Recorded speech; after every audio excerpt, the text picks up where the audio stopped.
இப்போ நல்லா பாரு, இன்னைக்கு யாரோ கேட்டிருந்தாங்க, ஓகேவா, என்னைக்கு சைன் தீட்டா காஸ் தீட்டா நடத்த போறீங்க, இன்னைக்கு தான் சைன் தீட்டா காஸ் தீட்டா, சரியா? அப்ப நல்லா பாரு, சைன் தீட்டா காஸ் தீட்டா, இந்த தீட்டாங்கிறது நம்ம ஆங்கிள்னு சொன்னோமா? Very good. ஆங்கிளுக்கு யூனிட் இருக்குமா? யூனிட் என்ன யூனிட்? ரேடியன். எவனாவது டிகிரின்னு சொல்லிக்கிட்டு இருந்தீங்கன்னா அவ்வளவுதான், சரியா? ஆங்கிளுக்கு என்ன யூனிட்? ரேடியன், சரியா? டிகிரி வந்து முடிஞ்சு போச்சு, 10th டிகிரி முழுங்கிடணும். 11th 12th என்ன யூனிட்? ரேடியன், சரியா? ஆனா டைமென்ஷன் இருக்குமா? டைமென்ஷன் இருக்காது.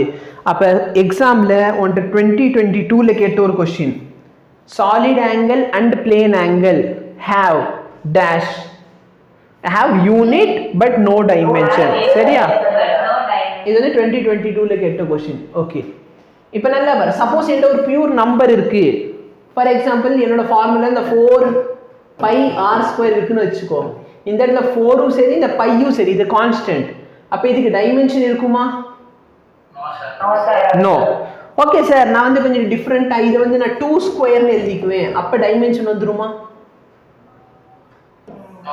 நோ, அப்பயும் டைமென்ஷன் வராது. புரியுதா? அவ பியூர் நம்பர்னு சொன்னாலும் சரி, இல்ல பவர் ஆஃப் பியூர் நம்பர்னு சொன்னாலும் சரி, அதுக்கு டைமென்ஷன் கிடையாது.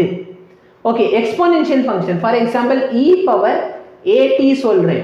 அப்ப இந்த ஏவையும் டீயையும் சேர்த்து மொத்த டைமென்ஷன் இருக்கக்கூடாது. லாகரிதமிக் ஃபங்க்ஷன்ல சப்போஸ் நான் log ஆஃப் kx சொல்றேன், அப்ப இந்த kxக்கு டைமென்ஷன் இருக்க கூடாது. புரியுதா? क्वेश्चन சால்வ் பண்ணும்போது உனக்கு உடனே புரிய ஆரம்பிச்சிடும்.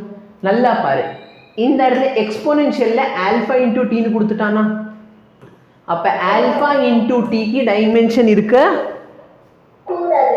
அப்ப நான் m⁻0 l⁻0 t⁻0 இது எல்லாமே எழுத கஷ்டமா இருந்துச்சுன்னா நீங்க 1ன்னு போட்டுக்கலாமா? ஏன்னா எனிதிங் பவர் 0 என்னது? 1. கரெக்டா இல்லையா? அப்ப ஆல்பா இன்டூ t ஓட டைமென்ஷன் என்ன ஆயிருச்சு? 1. இப்போ என்ன கேக்குறாங்க, what is the dimension of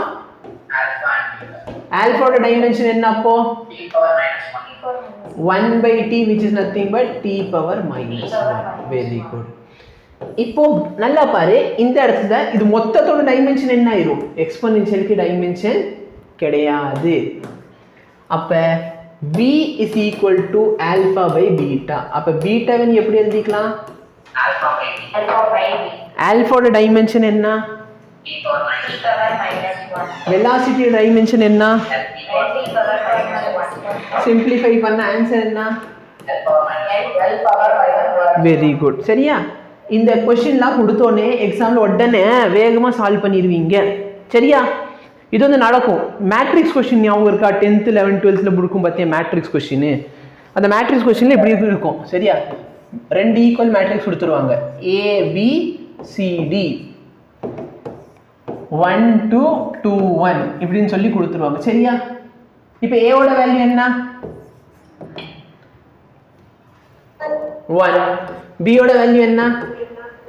2. கரெக்ட்டா? c d ஓட வேல்யூ கேட்டாலும் அது உடனே கண்டுபிடிச்சிங்க. லெட் மீ c d இல்லன்னு வெச்சுக்கோ, இந்த இடத்துல 2 1 னு வெச்சுக்கலாம். 2 1. சரியா? யாரோ மைக்ல நான் பேசுறது எனக்கு திரும்பி கேக்குறது, அந்த மைக் மட்டும் மியூட் பண்ணிக்கோ. ஓகே, இப்போ நல்லா பாரு. பட் क्वेश्चन இப்படி இருக்காது. சரியா? a is equal to 1 b is equal to 2ங்கிறது ஆக்சுவல் क्वेश्चनே கிடையாது. உங்களோட ஆக்சுவல் क्वेश्चन என்னவா இருக்கும்னா b - a ன்னு ஒரு क्वेश्चन. நம்ம என்ன பண்ணிருப்போம்? a ஓட வேல்யூ கண்டுபிடிச்சு எழுதியாச்சு, b ஓட வேல்யூ கண்டுபிடிச்சு எழுதியாச்சு. உங்க பிசிக்ஸ் வாத்தியார் பார்த்தனா உனக்கு மார்க் போட்ரு, சாரி பிசிக்ஸ்ன்ற மேத்ஸ் வாத்தியார் உனக்கு மார்க் போட்டுருவாரு. ஏன்னா பையன் வந்து அட்லீஸ்ட் a b கண்டுபிடிச்சிருக்கான். கரெக்டா இல்ல? ஸ்டெப் மார்க் போட்டு ஒரு 2 மார்க் क्वेश्चन ஒரு 1 மார்க்கோ 1.5 மார்க்கோ போட்டுருவாரு. ஃபைனல் ஆன்சர் இல்லைனாலும் பிரச்சனை கிடையாது. ஆனா நீ எழுத போறது என்ன எக்ஸாம்? NEET exam. கரெக்டா இல்லையா? இப்போ நீட் எக்ஸாம்ல உன்கிட்ட என்ன ஆன்சர் கேட்கறானோ அந்த ஆன்சருக்கான ஆப்ஷனை சூஸ் பண்ணும். கரெக்டா இல்லையா? இப்போ நல்லா பாரு, क्वेश्चन பார்த்தனா உனக்கு a b வேல்யூ இருக்குது. உன்கிட்ட ஃபைனல் கேட்டது b - a. கரெக்டா இல்லையா? b - a தான் அவங்க கேட்டு வச்சிருக்காங்க. நீ பாட்டுக்கு இல்லாத ஒரு ஆப்ஷன் வந்து சூஸ் பண்ணிட்டு வந்தா உனக்கு மார்க் கிடைக்குமா?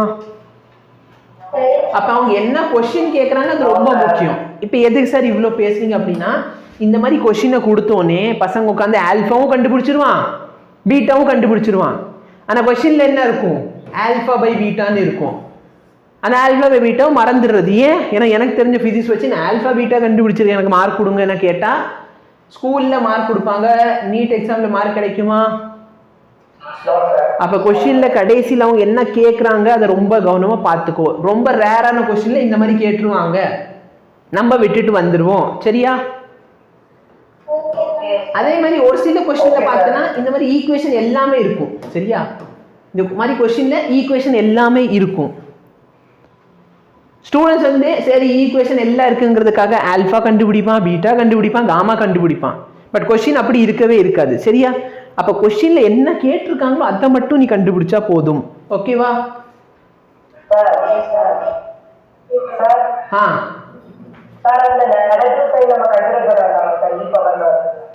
அதான் சொன்னேனே, இங்க பாரு தம்பி, எக்ஸ்போனென்ஷியல் ஃபங்க்ஷன் வந்து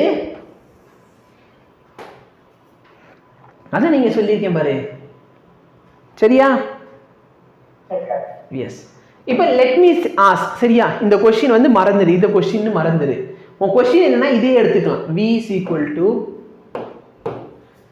is equal to alpha by beta into e power minus alpha t. இப்போ நான் சிம்பிளா ஒரு கொஸ்டின் கேட்குறேன், எத்தனை பேர் வந்து அறிவை யூஸ் பண்றீங்க, எத்தனை பேர் கழுத மாதிரி உழைக்க போறேன்னு பாரு. What is the dimension of alpha by beta? Alpha by பீட்டாவோட டைமென்ஷன் என்ன?